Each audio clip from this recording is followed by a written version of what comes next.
What is Casa Guatemala? Casa Guatemala is a home, it's a school, it's a medical center, it's a kitchen for Guatemala's most vulnerable children.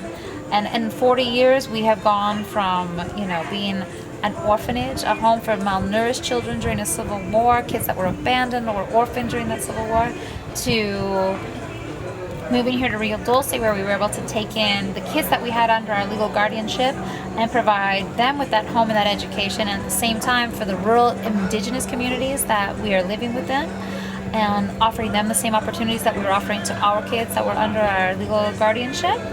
And then as laws have changed and adoptions have kind of stopped, international adoptions here in Guatemala, we've refocused now on being able to open up our doors and serve even more communities in these rural, isolated areas of the mostly indigenous Mayan communities. So we have about an average of 250 kids a year, half of which stay on site, like a free boarding school, and the other half come back and forth every day. We offer them school from pre-kinder through grade 6. Keep in mind, she said free. It is free, yeah. So she's doing all of this literally. We have to make sure we pay the teachers. I mean, they're not free. The materials aren't free. We have to have it all donated. Their clothing, I mean, the kids come with the clothes on their back, sometimes shoes on their feet, sometimes not.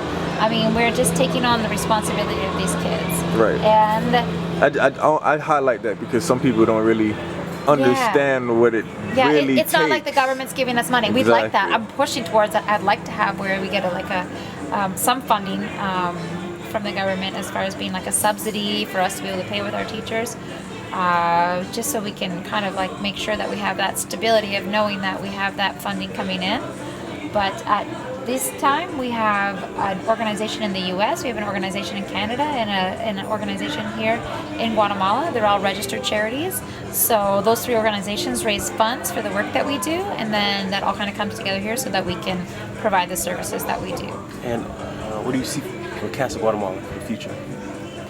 I'd like to see us be able to sustain the services that we have now, and expand them to include up to middle school at least, and then up to high school if possible in the future. So what's Sorry. Sorry, go ahead.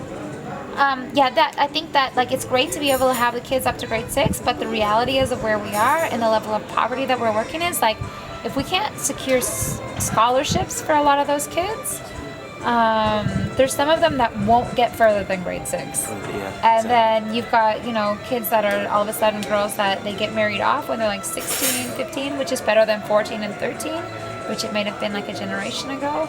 But I still feel like, we put all that effort into getting them and bringing them up and making them believe that they can go further and go as far as they want.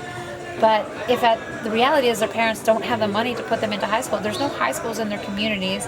They have to go to a boarding school somewhere where we can get scholarships for them. And if we can't do that, then their dreams are squashed and they just go back to kind of continuing that cycle of poverty. And the ones that we can get to continue studying, they change the entire dynamics of their communities, and I think that's what really it's all about. I mean, that's how you alleviate poverty. It's a long and slow process, but it starts with education, and so that's what we want to do. We want to be able to have that for middle school, for high school, and for them to have the training that they can actually do something that's meaningful for them in their culture, in their community.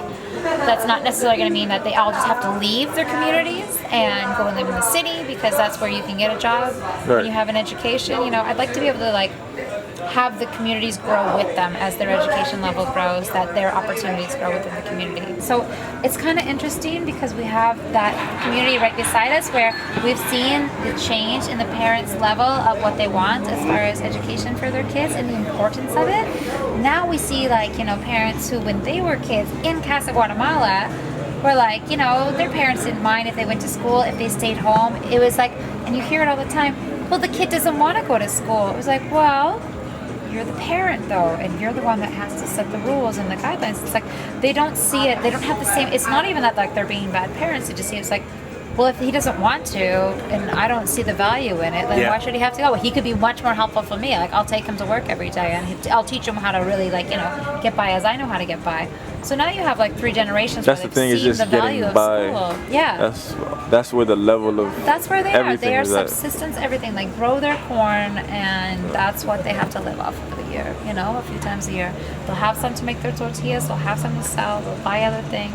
But you can see in that village that we've worked in for the last 30 years, families going from having like 14, 12 kids to having like 6 kids to now where these kids are coming up. They're like, I want to have 1, maybe 2 kids, because I understand how much it costs to send them to school, because they watch their parents struggle for their brothers and sisters to be able to go to high school. Well, that's actually that's growth in itself. That's progress. Yeah. That's like amazing. To me, that's what we're doing. That's our long-term outputs, is what we're actually doing, and the impact that we're having. I mean, in like this small-scale stuff is just seeing where you suddenly have an entire village where the women can actually read and write and speak Spanish. Can you imagine how that was before, like when we got there, and for a generation, 2 generations, even while we were still there? Right. You're a woman. You get married when you're like 14 or 15 years old. You don't speak Spanish. You don't know how to read or write.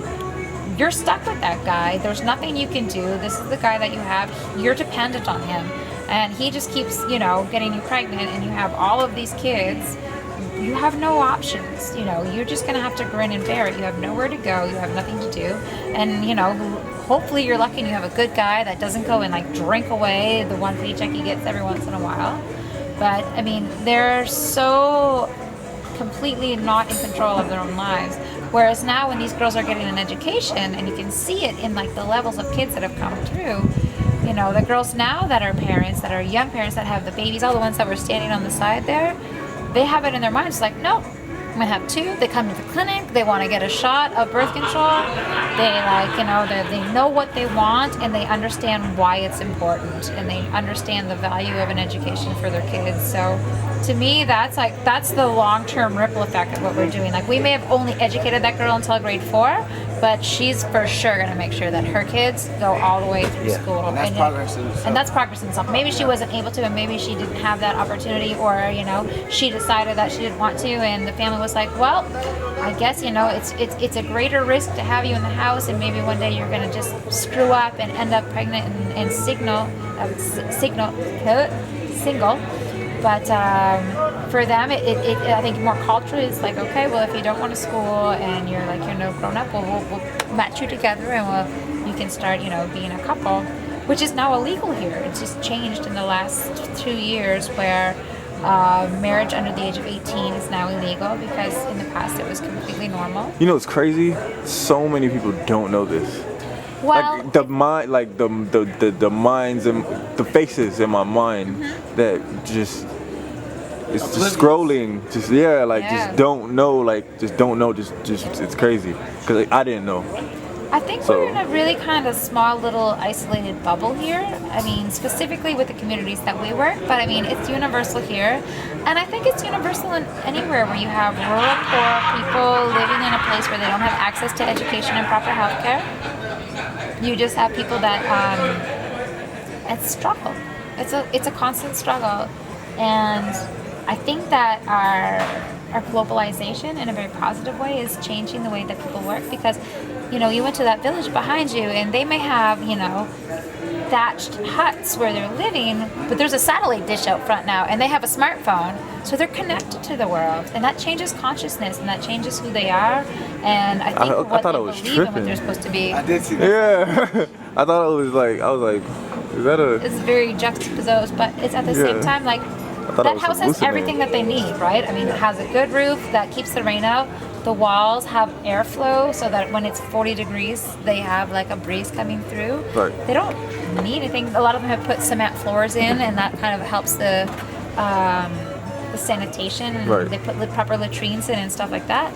But they don't see the need necessarily to have that as the first things they fix. When they suddenly have power and electricity, it's like, I'm gonna get a TV and cable and internet. So I think they're not going to go on the same process that we've had up until this point. I think now everything's there; it's in your fingertips, and it changes the way that people see the outlook of the world and what their potential is.